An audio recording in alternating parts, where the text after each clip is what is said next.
ایک مشہور اہل حدیث عالم سے سوال کیا گیا کہ رفع الیدین کے بغیر نماز ہو جاتی ہے. کہا کہ ایسے شخص کی نماز ناقص ہے, اللہ کی مرضی ہے کہ اسے خلاف سنت نماز قبول کرے یا نہیں کرے, ہم کیا کریں؟ ہمارے نزدیک رفع الیدین نہ کرنا سنت ہے. جب مسئلہ اختلافی ہوتا ہے تو جس کی جو رائے ہوتی ہے اللہ اس کو اسی رائے پہ پورا اجر دیتے ہیں. نبی صلی اللہ علیہ وسلم نے بنو قریظہ کی طرف صحابہ کے لشکر کو بھیجا اور کہا کہ بخاری مسلم کی حدیث ہے, یہ کہا کہ راستے میں کسی نے عصر کی نماز نہیں پڑھنی ہے. تو اب راستے میں عصر قضا ہونے لگی. اب صحابہ کی رائے میں اختلاف ہو گیا. ایک نے کہا کہ بھائی نبی نے حکم دیا نہیں پڑھنی تو اٹ مینس نہیں پڑھنی, قضا کرنی. دوسرے نے جماعت نے کہا کہ بھائی نبی نے جو حکم دیا تھا کہ نہیں پڑھنی تو نبی کا مقصد یہ نہیں تھا. آپ کوئی عالم الغیب تو ہے نہیں, آپ کا خیال تھا کہ نماز مقام پہ پہنچ کے ہم پڑھ لیں گے, یہ تو قضا ہو رہی ہے, اب قضا کیسے کریں ہم؟ قرآن نے حکم دیا نماز کو قضا ہونے سے بچانا ہے. تو جس کا خیال تھا پڑھنی چاہیے پڑھ لی, جس کا خیال تھا نہیں پڑھنی چاہیے نہیں پڑھی. دونوں کا مقصد کیا تھا؟ نبی کو فالو کرنا. دونوں کی رائے ایک دوسرے کے بالکل اپوزٹ تھی. ایک کی رائے میں پڑھنا فرض تھا, دوسرے کی رائے میں پڑھنا ناجائز تھا. اور مسئلہ رفع الیدین کا اختلاف نہیں, نماز کا اختلاف ہوا اس سے بڑا کہ نماز پڑھنی ہے کہ نہیں پڑھنی. اور نماز میں بھی عصر کی نماز جس کی ویلیو سب سے زیادہ ہے, اور اس کے طریقے میں اختلاف نہیں ہو رہا کہ 3 رکعتیں پڑھنی ہے 4 پڑھنی بھی ہے کہ نہیں پڑھنی ہے. اس سے بڑا اختلاف اسلام میں ہو نہیں سکتا. لیکن پھر بھی نبی نے کسی فریق پر ملامت نہیں کی. کیوں؟ نبی کی منشا کیا ہے اور نبی کی اس موقع پہ سنت کیا ہے, اس کو سمجھنے میں اختلاف ہوا ہے. تو اہل حدیث حضرات دیکھتے ہیں رفع الیدین کی حدیثوں کی کثرت کو کہ بخاری مسلم کی حدیثیں اور نبی سے یہ صحیح سند سے ثابت ہے کہ آپ نے رفع الیدین کیا ہے رکوع میں جاتے ہوئے, رکوع سے اٹھتے ہوئے, لہذا وہ اس عمل کو سنت قرار دیتے ہیں. احناف نے اس میں فوکس کیا ہے اس بات کو کہ کیا آخری عمل نبی صلی اللہ علیہ وسلم کا رکوع میں جاتے ہوئے رکوع سے اٹھتے ہوئے رفع الیدین کا تھا یا نہیں تھا. تو اس کے بہت سارے قرائن ہیں, ان قرائن سے پتہ چلتا ہے کہ آخر میں آپ صلی اللہ علیہ وسلم نے یہ عمل ترک کر دیا تھا. اس کا سب سے بڑا قرینہ کیا ہے؟ عبداللہ بن مسعود نے آپ کی آخری نمازیں دیکھی ہیں, ہمیشہ آپ کے ساتھ رہے ہیں. تو اپنے شاگردوں کو جو انہوں نے کوفہ میں حضرت علی اور عبداللہ بن مسعود نے نماز سکھائی ہے, کیونکہ کوفہ میں حضرت علی اور عبداللہ بن مسعود گئے ہیں ہجرت کر کے, اور اہل کوفہ کا رفع الیدین ترک کرنے پر جیسا اجماع ہوا ہے کسی مسئلے پر ایسا اجماع نہیں ہوا. کوئی بھی رفع الیدین نہیں کرتا تھا, یعنی ایسا اجماع ہوا ان کا. تو یہ اجماع کہاں سے آیا ان کا؟ کوفہ تو علم کا مرکز تھا. ہمارے پاس بخاری پہنچی ہے کوفہ سے, یعنی قرات سب سے زیادہ کوفہ کی مشہور ہوئی ہے قرآن کی قرات, مدینہ کی مشہور نہیں ہوئی ہے. کوفی قاری سب سے زیادہ مشہور ہوئے ہیں, کیونکہ حضرت علی نے جب کوفہ کو علم یعنی ہجرت کی نا, دارالخلافہ بنایا, تو علم کہاں ٹرانسفر ہوا ہے؟ پھر کوفہ میں ٹرانسفر ہوا ہے. کوفہ کی بہت بڑی ویلیو ہے اس عالم اسلام میں. تو کیونکہ حضرت علی علم کا خزانہ تھے, علم کا سمندر تھے, سارے اصحاب کا علم آپ کے سینے میں تھا. کیونکہ آپ کی عمر کم تھی نا, تو آپ نے خلفائے راشدین کا علم بھی آیا آپ کے پاس, اور نبی کے صحبت میں بھی وقت گزارا آپ نے, اور دوسرے عبداللہ بن مسعود. تو ان دونوں کا ٹھکانہ کوفہ تھا. تو قرآن تو دنیا میں سب سے زیادہ مشہور ہوا, جو قراتیں مختلف ہیں ان میں سب سے زیادہ جو قرآن مشہور ہوا وہ کہاں کا مشہور ہوا؟ کوفہ کا, مکہ مدینہ کا نہیں. چلا وہ مکہ مدینہ سے ہی تھا, لیکن حضرت علی اور عبداللہ بن مسعود کے کوفہ جانے سے پھر جو دنیا میں عالم اسلام میں جو پھیلا ہے وہ تو کوفہ کی قرات زیادہ پھیلی ہے بجائے مکہ مدینہ کی قرات کے. علم حدیث ہے قرآن کے بعد. امام بخاری کہتے ہیں میں علم حدیث حاصل کرنے کے لیے مدینہ حجاز اتنی دفعہ, حجاز مکہ مدینہ میں حجاز میں آتا ہے, تو اتنی دفعہ گیا, دمشق اتنی دفعہ گیا, مصر اتنی دفعہ گیا. کوفہ فرماتے ہیں لا احصی, شمار نہیں کر سکتا. تبھی حدیثوں کے راویوں میں سب سے زیادہ راوی کوفہ کے ملیں گے آپ کو. مجھے یاد ہے دور حدیث کے دوران ایک حدیث آئی صحیح مسلم کی, اس کے سارے راوی حجاز کے تھے, مکہ مدینہ کے تھے. امام نووی نے لکھا یہ عجیب بات ہے اس حدیث کے سارے راوی حجاز کے ہیں. ایسا تو بہت ہوتا ہے کہ سارے کوفہ کے ہوں, ایسا بہت کم ہوتا ہے کہ سارے مکہ مدینہ کے ہوں. تو کوفہ علم کا ایک مرکز تھا. تو قرآن میں کوفہ کو فالو کیا گیا, حدیث میں کوفہ کو فالو کیا گیا. تو فقہ میں فالو کرتے ہوئے کیا تکلیف ہو رہی ہے بھائی؟ فقہ کی جب بات آتی ہے تو کہتے ہیں ہم کوفہ کا دین نہیں مانتے, ہم مکہ مدینہ کا مانتے ہیں.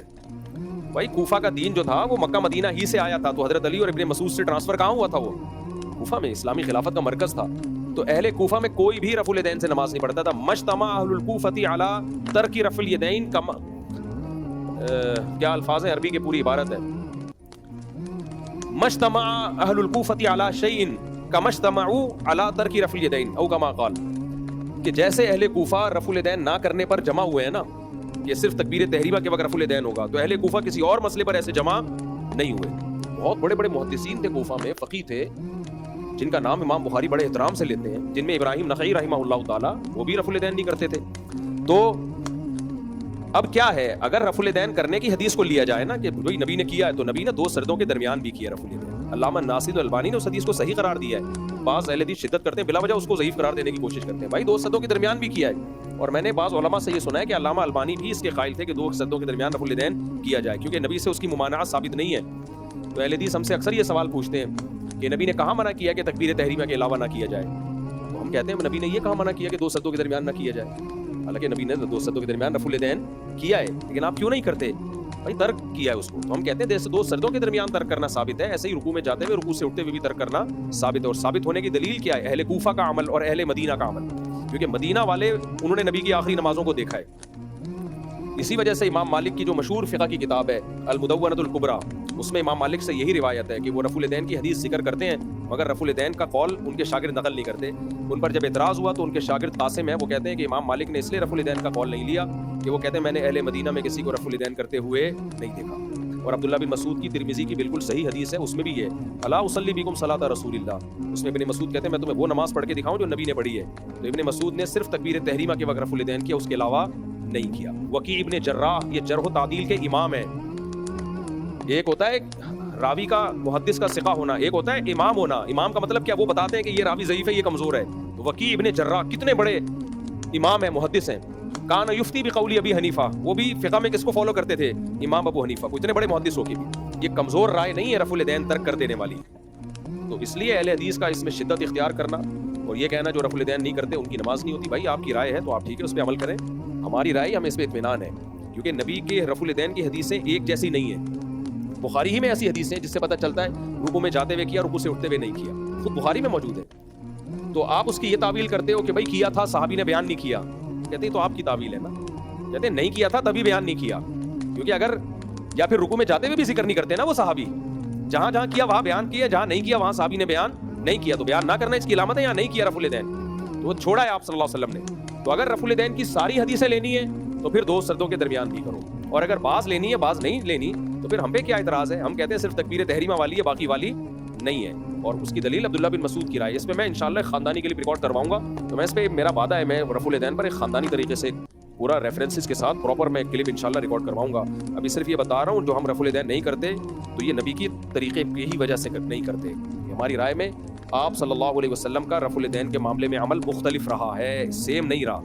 یا تو قلت سے کثرت کی طرف گیا، پہلے کم تھا بعد میں بڑھا ہے، اس کا کوئی بھی قائل نہیں ہے. یہی چیز متعین ہے، پہلے زیادہ تھا بعد میں کم ہوا ہے. اور ایک آخری بات کہ امام ترمذی امام بخاری کے شاگرد ہیں، جب انہوں نے رفع الیدین کی حدیث ذکر کی ہے کرنے والی، تو اس میں نیچے کیا لکھا ہے؟ وَبِهِ يَقُولُ بَعْضُ أَهْلِ الْعِلْمِ مِنْ أَصْحَابِ النَّبِيِّ، یہی صحابہ میں بعض اہل علم کا قول تھا. لیکن جب رفع الیدین نہ کرنے کی حدیث ذکر کی ہے تو لکھا ہے وَبِهِ يَقُولُ غَيْرُ وَاحِدٍ مِنْ أَهْلِ الْعِلْمِ مِنْ أَصْحَابِ النَّبِيِّ صلی اللہ علیہ وسلم. یہی اہل علم میں بہت سارے صحابہ کی رائے ہے. اور دوسری بات یہ امام ابو حنیفہ رحمہ اللہ کا مزاج یہ ہے، جو فقہ پڑھتے ہیں نا ڈیپ میں جا کے، ہر مجتہد کے اپنے اصول ہوتے ہیں. امام حنیفہ کا فقہ میں مزاج یہ ہے کہ وہ سب سے سپیریئر قرآن کو رکھتے ہیں، سب سے سپیریئر. پھر اس کے بعد حدیث کو لیتے ہیں، وہ حدیث کی ایسی تعویل کرتے ہیں جو قرآن کے موافق ہو جائے. اور اگر حدیثیں دونوں طرح کی ہوں تو پھر جو قرآن کے موافق ہوتی ہے اس کو لیتے ہیں، جو موافقت میں کمزور ہوتی ہے اس کو چھوڑ دیتے ہیں. قرآن میں آتا ہے قوموا للہ قانتین، اللہ کے سامنے خشوع و خضوع سے کھڑے ہو جاؤ. اب کثرت سے حرکت یہ خشوع و خضوع کے منافی ہے، بار بار حرکت کرنا اس سے خشوع و خضوع نہیں رہتا. تو امام حنیفہ نے دیکھا رفع الیدین کرنے کی حدیث بھی ہے اور عبداللہ بن مسعود کی نہ کرنے کی بھی ہے. تو انہوں نے کہا کہ بات جو بار بار حرکت کرنا رکوع میں جاتے ہوئے رکوع سے اٹھتے ہوئے، تو ٹھیک ہے نبی سے یہ ثابت ہے، لیکن یہ بھی تو ثابت ہے کہ نہیں بھی کیا آپ نے. تو وہ حدیث جو خشوع کے زیادہ منافی ہے اس کو لے لیا جائے. ابھی میں نے دیکھا جو رفع الیدین کرتے ہیں ٹھیک ہے سنت سمجھ کے کرتے ہیں، ہمیں ان پہ کوئی اعتراض نہیں ہے، اختلافی مسئلہ ہے، لیکن آپ ان کا عمل بھی دیکھیں. آپ وہ پراپر وے میں نہیں کرتے رفع الیدین.